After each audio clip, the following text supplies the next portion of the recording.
The first revolution was about mechanization through water and steam power, when manufacturing moved from manpower to machine power. The second industrial revolution was brought about by electricity, which enabled mass production. The third industrial revolution was with the advent of electronics and IT to automate production.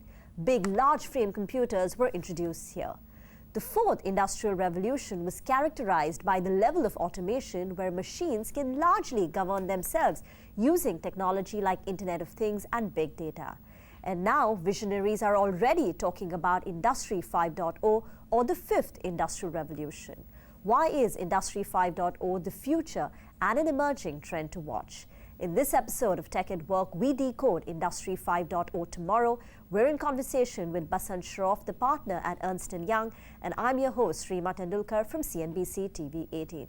Basant, less than a decade has passed since the talk of Industry 4.0 has surfaced, and here we are talking about Industry 5.0. We are forecasting the next revolution. What exactly is 5.0 and how is it different from 4.0?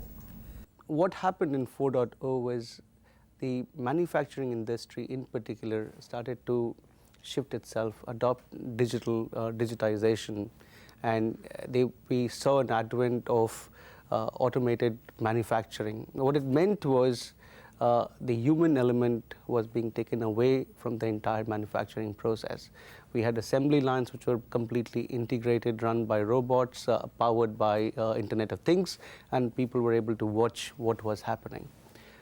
What 5.0 is aiming to do is to bring that human element back.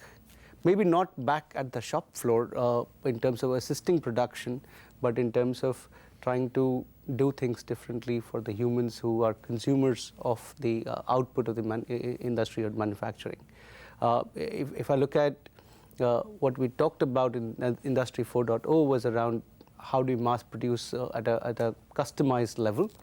At Industry 5.0, we're talking about how do we produce for masses, but they're all personalized.